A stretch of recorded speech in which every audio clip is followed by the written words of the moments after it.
देव दुर्लभ मानव जन्म का यही मूल्य है कि किसी भी तरीके से हम अपने आप से मिलकर के, हम मिले नहीं है अपने आप से, हमने अपने आप को जाना नहीं है।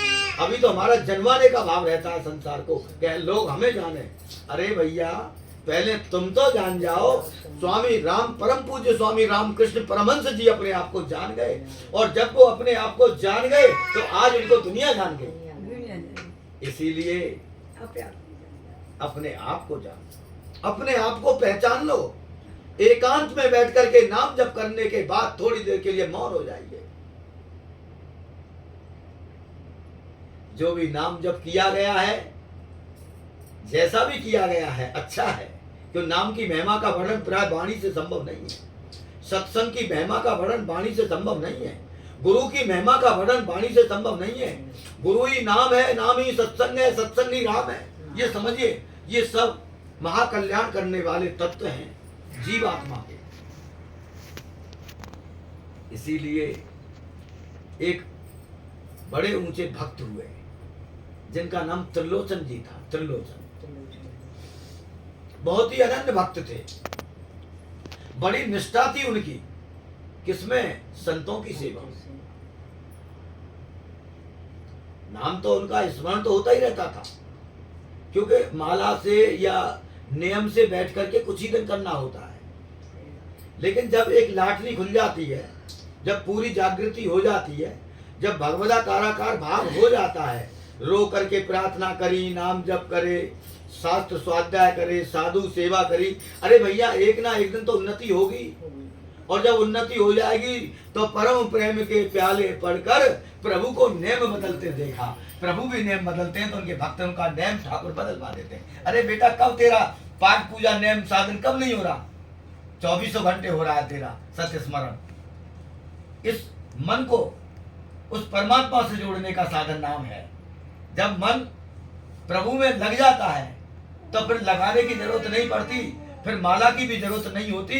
वो नाम अखंड अपने आप हृदय में चलता है, उसका चिंतन स्मरण होता रहता है। ये सत्संग से फल मिलता है, कि सत्संग से जागृति होती है। सत्संग जन्माता है कि तुम अपने आप से मिलो, अपने आप को जानो, अपने आप को पहचानो। मैं कौन हूं? मेरा आने का प्रयोजन क्या है? क्या मेरा प्रयोजन घर गृहस्थी को पालना, बच्चे करना, उनको पढ़ाना लिखाना, केवल यही कार्य है क्या? ये कार्य जरूरी तो है, लेकिन इससे भी ज्यादा जो जरूरी कार्य है वो केवल भगवत प्राप्ति है। मानव जन्म मिलने के बाद भगवत प्राप्ति नहीं हुई, ये दृष्टि पवित्र नहीं हुई, भगवान का दर्शन नहीं हुआ, तो कोई गारंटी नहीं है अगली बार हमको मनुष्य का जन्म मिल ही जाए।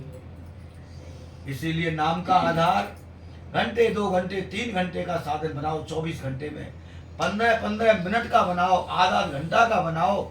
जब कुछ ऐसा लगे कि हाँ भगवान के नाम में हमको रस आ रहा है, भगवान के नाम में, भाई जब हम नाम लेते हैं किस लिए लेते हैं माता जी?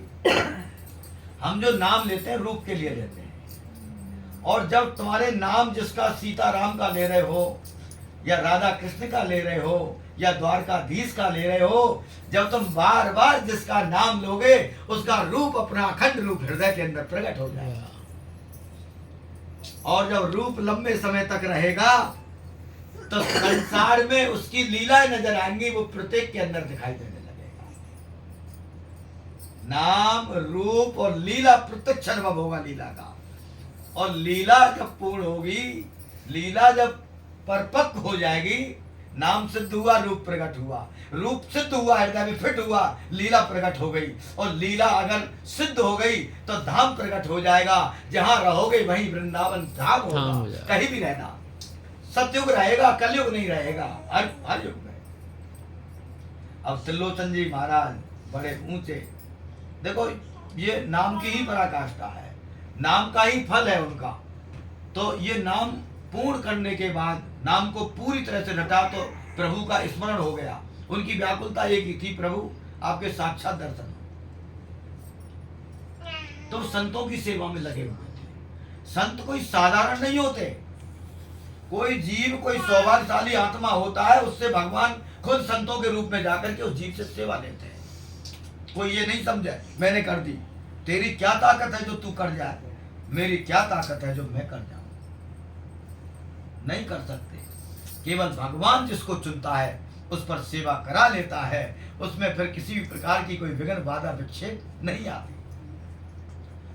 तो त्रिलोचन जी सेवा तो करते थे, पर धर्मपत्नी ने कैसी थी, थोड़ी सी मतलब टाइप जैसे संत आते थे घर पर, तो उनका देखो हर एक किसी का भाव एक जैसा नहीं होता। कोई भी उकता सकता है कि अभी तो गए 3 और फिर 2 आ गए, बताओ इनके लिए फिर दोबारा से हम चूल्हा जो जलाए,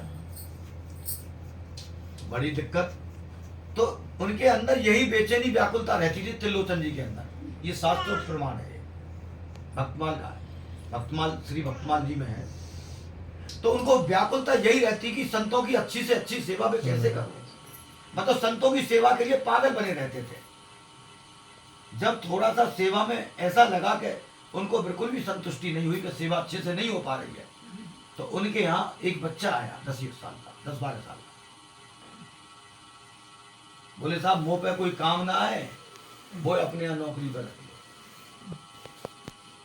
बोले भैया क्या काम जाने तू, और तेरा नाम क्या है? क्या मेरा नाम तो अंतर्यामी है और मैं फलानी जगह का रहने वाला हूँ, वो नौकरी पर रख लो, पर मुझ सब भगा दे अपने यहाँ से, कोई रख ही नहीं पावे। जो मेरी खावे की आदत है, मैं ज्यादा खाता हूँ। अब तो बोले क्या क्या काम कर लिए? कैसा जो भी तुम काम कहोगे वही कर दूंगा मैं। तो अपना काम बताया, अपने यहाँ जो काम करवाने की संत सेवा के लिए, वो याम तो मेरी उम्र निकल गई करते करते, या ये करूँ मैं अच्छी तरीका से, या ये मुझे आनंद आता है संत सेवा में। अब वो जो 10, 12, 14, 15 साल का जैसे भी जो वो बच्चा था, उसने इस कदर सेवा करी, घर में रह करके चुटकियों में काम कर देता था, चुटकियों में, लेकिन खाता बहुत था, एक बिना चाहिए। अब तो त्रिलोचन जी की घरवाली किसी पड़ोसन के घर गई, पड़ोसन बोली तेरे क्या हो गया, ये तू कैसे इतनी कमजोर रह गई है? पति ने पहले ही कह दी कि ऐसा नौकर मिलना बहुत मुश्किल है, कोई भी अव्यय तव्यय मत कर देना, इसके कानों में अगर आवाज आ गई, ये बहुत तेज है, ये भाग जाएगा। ये पहले समझा दी थी घरवाली अच्छी तरीके से कि देवी क्षमा करना, इसको बिल्कुल भी कितना भी ये खाता पीता है, खूब इसको खिलाओ पिलाओ, लेकिन इसके अलावा तो पूरी सेवा यही संभाल रहा है। तो ठीक है जी। अब जब पड़ोसन के यहाँ गई तो लेडी जन की कछु खुसर खुसर की आदत हो है, खाओ तो की जाओ तो मत, मैं तुझे अपने पतले हैवे को और कमजोर हैवे को राज बता रही हूँ। क्या राज है? कि हमारे स्वामी जी एक नौकर ले आए और बाकी रोटी करते करते गर्मी में मेरा तो बड़ा हाल है, जा इतनी रोटी में खा एक बिना खा, इसलिए मेरे शरीर कमजोर है, वो आराम करने के लिए समय ना मिले। अब सब कैसे भी, और ये बात अंतर्यामी नाम का जो बच्चा था उसके पहुंच गई दिमाग में। अब तो सब रात ही रात में सुई गायब हो गया। त्रिलोचन जी ने ढूंढा, खपोरी करी, अपनी धर्म पत्नी से बोले कि तू कछु कहीं कह दी कहते ने कि मैं पड़ोसन के यहाँ गई, बातें बताने लगी, तू कमजोर क्यों रह रही है? मैंने कही कमजोर में जो है रही हूँ कि रोटी थापनी पड़े मुझे, मेरे स्वामी जी कोई नौकर वाला है कोई। अब तो त्रिलोचन जी की भूख और प्यास सब गायब रह गई, और 3 दिन तक उन्होंने भोजन नहीं किया। भोजन जब 3 दिन तक नहीं किया तो भगवान पर कष्ट नहीं देखा जाता है। आकाशवाणी हुई, हे त्रिलोचन भगत तू भोजन कर, हम तेरी संत सेवा से, संत निष्ठा से पूरी तरह से खुश हैं। मैं ही एक बालक रूप का नौकर बनकर के तेरे यहाँ नौकरी करने आया था। हे मेरे नारायण, हे प्रभु, मैं ही था वो। अगर तू कहे तो मैं तेरे घर का टहलुआ बनकर के इसी प्रकार तेरे पैरों को दबाऊंगा, इसी प्रकार तेरी सेवा करूंगा। अगर तू कहेगा ज्यादा दुखी होगा तो मैं आ जाऊंगा दोबारा। अब तो त्रिलोचन जी की आंखों से आंसुओं के पनारे बह निकले।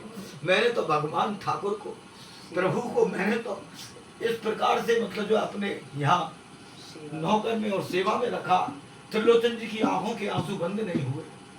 त्रिलोचन जी बहुत दुखी हो गए। बोले दुखी मत हो, ये तो मेरा परम सौभाग्य है जो तो जैसे भक्त की सेवा करने का मुझे मौका मिला है, क्योंकि मैं तो ऐसे भक्तों को ढूंढता हूँ जो भक्त निष्काम होकर के, जो भक्त संसार से उपराम होकर के, परम वैराग्यवान होकर के, और जो मुझको सत्य स्मरण मेरा याद करता है, और जो मेरे मुकुटमणि संत महापुरुष हैं उनके चरणों की सेवा करता है, ऐसा भक्त तो मेरे हृदय के अंदर है। ऐसा भगवान की वाणी सुनकर के त्रिलोचन जी को शांति मिली।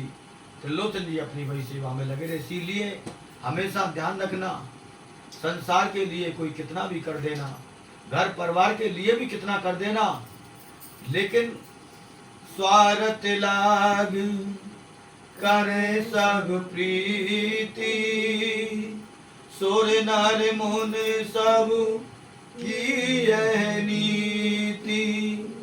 याद रखना